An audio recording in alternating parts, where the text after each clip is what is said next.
I hope you're ready because today I'm going to show you exactly how I went from a 50% no-show rate to over 90% of people booking a call with me actually show up to my calls. Before, I used to book 10 calls and maybe 5 out of those 10 people would not show up. I went from that to now, if I book 10 calls, at least 9 people will show up to the call that they originally booked with me.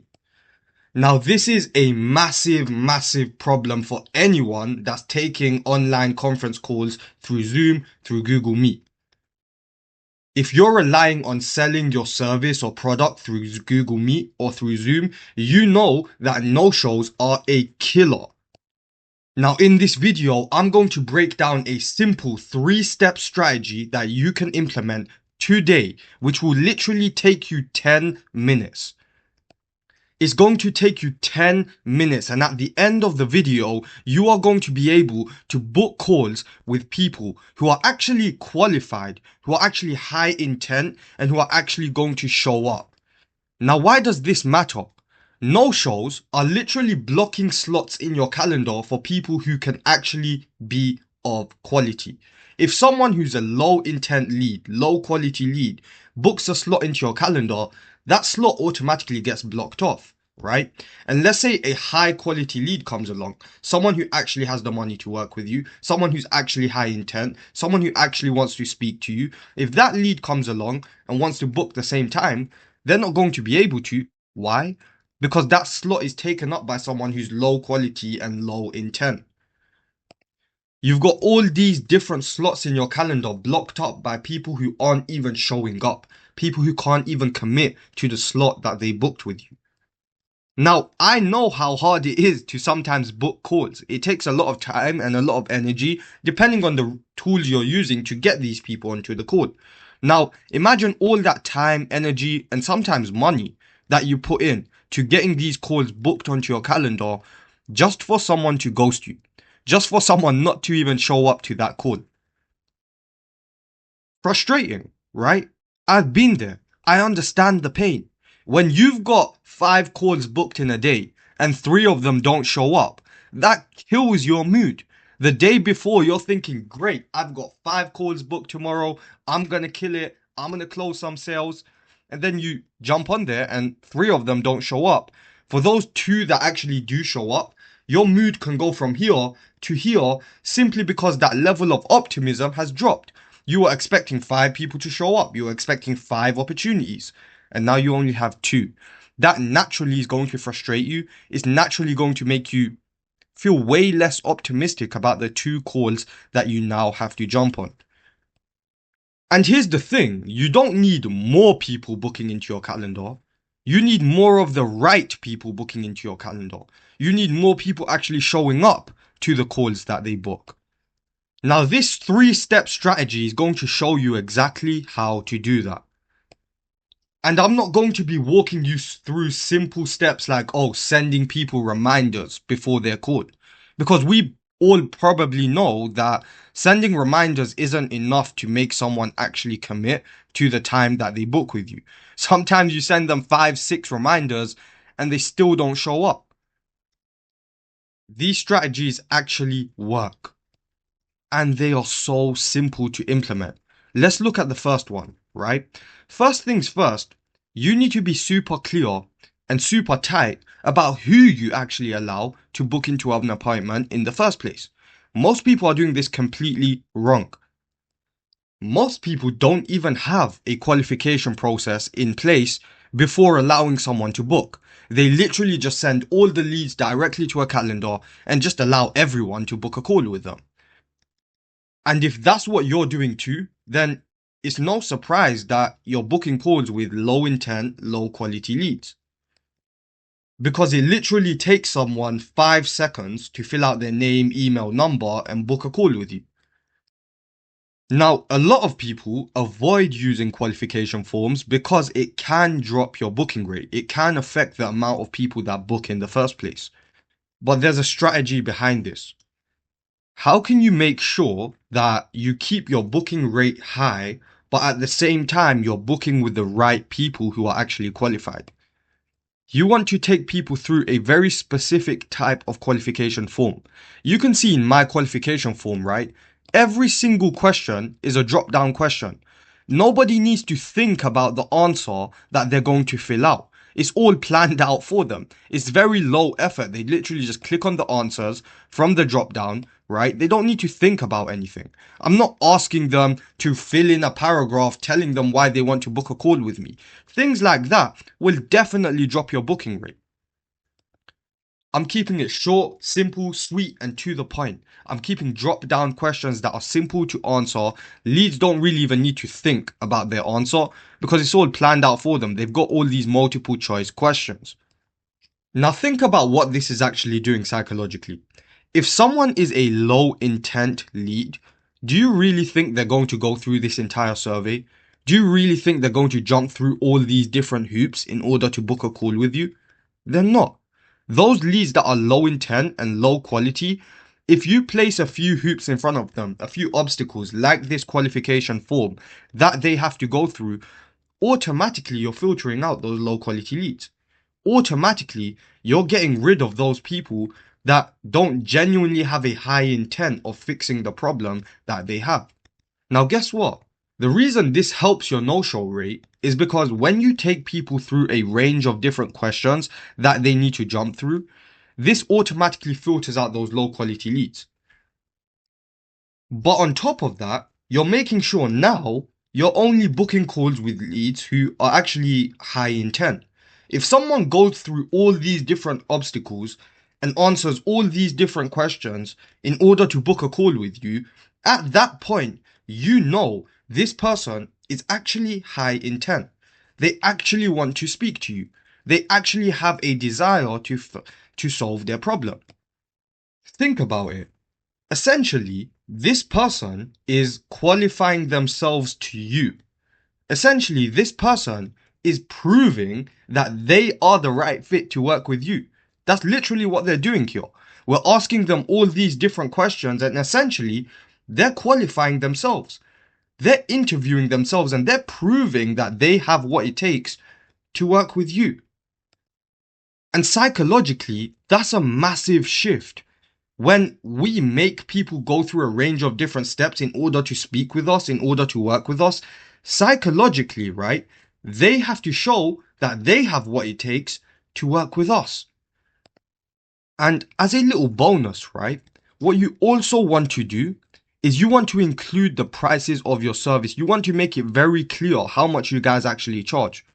I do this because I do not want to speak to people who do not have the money to work with me. What kind of sense does that make? Why would I jump onto calls with people, block out my calendar for people who don't even have a chance of closing? For people who aren't even ready to take that jump, to make that commitment, to work with me? I make it very clear, hey, our services start at a minimum of $997. Are you ready to commit to this investment to work with us more closely? Now, if someone says, yes, I'm ready to invest and work with you one-on-one, awesome. That person gets redirected to my calendar. But if someone says, no, I'm not ready to invest right now, then I'm not sending them to my calendar. So you're not only targeting now high intent leads. You know these leads have gone through all these different steps in order to book a call with you. On top of that, now you know for a fact the only people that are actually coming into your calendar are people who have literally said, I have the money to work with you before they've even booked that call. If they do not have the money to work with you, they can't even end up in your calendar. The only types of leads that you are now going to be speaking to are leads that actually have the money to work with you. So you're now booking calls with people that are actually going to commit. These people are actually high intent. And you're booking calls with people who actually have the money to work with you. So you're not jumping on that call and using any sleazy sales tactics or trying to be overly persuasive or this or that. They know the price. Before they even speak to you, they already know what you're going to charge them at the end of the call. They know the price you're going to quote them, right? If they do not have the money to work with you, why would they book a call? only those people that are comfortable making that jump, making that commitment, are going to go ahead and be able to book. Now, the form I just showed you guys has conditional logic attached to it. What I'm looking for is only people that have the money to work with me. If someone has the money to work with me and they say they're ready to make that commitment and work with me one-on-one, those people get redirected to my calendar after they submit the form. But if someone says, no, I do not have the resources to commit, my conditional logic is going to understand, okay, this is not a good fit for someone that needs to book an appointment right now. We're going to redirect that person to a longer form follow-up campaign. And we're also going to give them access to a few free resources. But we know right now that person isn't a good fit to spend 45 minutes of our time speaking to. So we're going to give them access to a few free resources and follow up with them in the longer term. They still have access to our offer. But right now, it doesn't make sense for us to speak to them. If anything changes in the future, that's why we're following up with them. If anything does change, they can go ahead, fill out the form again. And if this time they are qualified, then they get redirected to our calendar. Step number 1 is going to help you solve way more than just your no-show problem. It's going to make sure you're speaking to high quality people, people who actually have the money to work with you, people who are actually high intent, and people who are actually going to commit to showing up to that call. Now, inside of this Google document, I've dropped the link for an example of my own qualification form. You guys can go and check it out and get an example of how you can be possibly building your own. Now, let's move on to step number 2. Once someone goes through that qualification form, once they've gone through all those hoops, they've qualified themselves. Let's say this person has got redirected to our calendar. This person is a good fit to speak with us. So we've redirected them to our calendar now. They've selected a date and a time that they want to speak with us. One thing we are going to do is we are going to make them confirm the calendar invite straight away. So you can see on my calendar page, right? I make it very clear, look, this meeting won't be confirmed until you accept the calendar invite in your email. Can you confirm that you will accept once you schedule the call? And the only option they have is to say, yes, I will accept the invite. Now, this is a cheat code, I'm telling you, because most people ignore the reminders you're sending them anyways. But think of it like this. When you make someone accept the invite in their own email, they are literally making time for you and adding you into their schedule. Their own schedule is going to remind them that they have a call booked with us. When they accept our invite, automatically gets populated into their own Google Calendar. And when it gets populated into their own calendar is reminding them about the call they have with us. Now, here's an example of what that invite looks like. Automatically, if you're using high level for scheduling, this is automatically going to get sent out to them anyways. Now, when they receive this invite, right, they need to confirm it by saying, yes, I will show up to that appointment. And when they click on that, it automatically gets added to their calendar. Now, here's what we're doing, right? We're telling people very clearly inside of that question before they select their date and time, hey, you have to accept the invite, otherwise we're going to cancel your call. Your call is not even going to be confirmed until you accept that calendar invite. Now, based on my own data, I can say that every single person that accepts the invite into their own calendar, those people show up to the calls. The people that usually don't accept the calendar invite inside of their calendar, those are the people that don't show up in the first place. So what I do, I have a workflow inside of high level set up looking for people that accept the invite. If someone has not accepted the invite within 24 hours, automatically I just cancel their call. I just send them an email and a text. I'll use my voice AI agent to pick up the phone, call them and say, hey, we saw that you didn't accept the calendar invite inside of your email, so we've cancelled it. Just really quickly wanted to follow up and call you. I know things get in the way sometimes. Did you confirm? So can you confirm that you will be showing up to our appointment, or shall I leave it as, cancelled? And this is pretty much another way I'm filtering out people that aren't actually going to show up to the call. When you make people accept that calendar invite inside of their own email, they are going to commit because they've literally added you into their own schedule. People commit to their own schedules. And when they show, right, that they've accepted the invite, added it into their own schedule, they have a much higher chance of actually showing up to that appointment and committing compared to someone who doesn't accept that invite in the first place. Now let's move on to the final step, step number 3. This is a pre-call video requirement. Now, once someone has gone through the qualification form, they've booked a call with you, they've accepted that call inside of their calendar, right? What we then do is we send someone a VSL that they need to watch through. And again, when they actually are booking a call with us, we make this very clear to them. Have you watched the video for your chosen system, and are you ready to take action now? Or you can frame it as, once you book a call, we are going to send you a mandatory video that you need to walk through. Can you confirm that you will watch this video before you speak to us? So you're setting the expectation straight from the jump. You're telling people inside of your calendar as well, hey, I'm going to send you a video after you book. You have to watch that video before you speak to us. Can you do that? Once they click on yes, once they book a call, right, then they're going to get sent the video. Now, this video is essentially a pre-sell. Really and truly, the call itself is where you're going to be selling your product or your services, right? But you want to warm that person up. You want to let them know what they're expecting before they actually jump on that call and speak with you. And on top of that, right, not only that, when this person actually sees a video of you talking, they already establish in their mind if they like you and trust you. If you jump onto the call for the first time, they've never seen you before, they've never spoken to you before, they have no past reference of you. Imagine the friction of that call. The level of friction on that call is going to be a lot higher than someone who's already seen a video. They already know what you do and they already know what to expect on that call. Now think of it like this, right?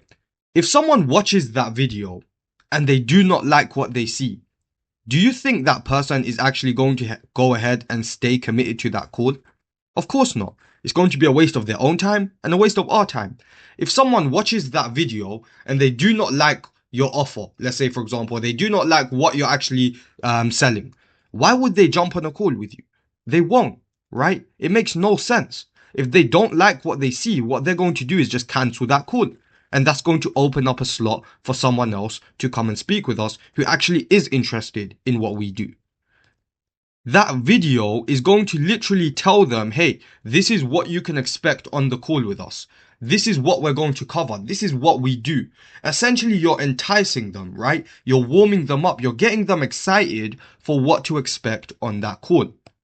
Now, when you actually go ahead and speak to this person, they know you.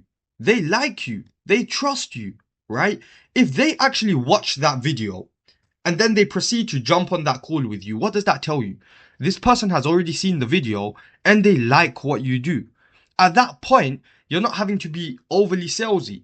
At that point, it becomes a conversation. It's not a sales call anymore. It's a conversation. This person understands what you do. They know what you do, right? They might just have one or two questions before they can get across that finishing line. If someone watches that video and then proceeds to jump on a call with you, at that point, that person is literally waiting for you to ask them for their credit card details. It's just your job to answer those one or two final questions that they might have on how this will work for them and then pushing them across that finishing line. The whole point of this, right, is to walk them through the basics of what to expect on the call. So it becomes that conversation. So when you jump on the call with them, it's literally a continuation of what they saw in the video. It's just a continuation of the conversation that they couldn't have with you because it's a video, right? That's what it should feel like. It should not feel like a cold start. It should not feel like something that, like a sales call where you're jumping on there. This person has no idea who you are, what you do, and you're trying to pitch them on something. This person already knows what you do. They already know who you are. They already know you and like you, right? They already know what you do. Your job is to just help them get across that finishing line. Now, here's an example of a VSL that I used to send to my leads once they booked a call with me. I used to make them watch this entire video, right? Which pretty much pre-sells them on my offer before they speak to me. This is also included as a link inside of the document so that you guys can go and refer to it and use it as a reference for your own video. Now we covered 3 different steps inside of this video, and there are some tools and automations that I mentioned that you need in order to set some of these things up. I've included the tools that I'm using to make all 3 of these steps work so that you guys can go and choose from whichever is more suitable for you. Now, what can you actually expect after implementing these 3 steps? 110% you're going to experience way less no-shows. You're going to have people booking that actually show up to the call, right? You're going to have people booking that are high intent, people who want to speak to you. And you're going to be experiencing people who are jumping on those calls with you, who are actually qualified, who actually have the money to work with you, who do not create resistance. They already know you. They've seen that video. There's no resistance when they jump on that call. If they didn't like what they saw, they wouldn't be there, right? They watched that video and they genuinely believed that you can help them from what they saw. So now they're on that call with you to try and figure out what they can do or what you can do across those 1 or 2 next steps to get them across that finishing line and close them. Now, if you want all the free templates and examples of what I just showed here today across these 3 different steps, there's also a link to join my school community inside of the document. It's completely free. You don't have to pay anything to be a part of the school community. I'm dropping a ton of value inside of there. I've also launched a new offer where if you sign up or upgrade your Go High Level account under my link, you can get all of my systems for completely free. Not only that, I'm actually going to coach you and show you guys how to actually get results with the system. That is also going to be in the description of the YouTube video. It's going to be in the pinned comment, and it's also inside of this document that you all have access to. This document is going to be also in the description of the video and the pinned comment. If you guys have any questions or any feedback, just drop me a message inside of my school community. Drop a comment below the video. Let's pump up the YouTube algorithm, guys. Let's drop a like. Let's drop a subscribe. Drop some comments. Let me know what you guys think, and I will see you guys soon.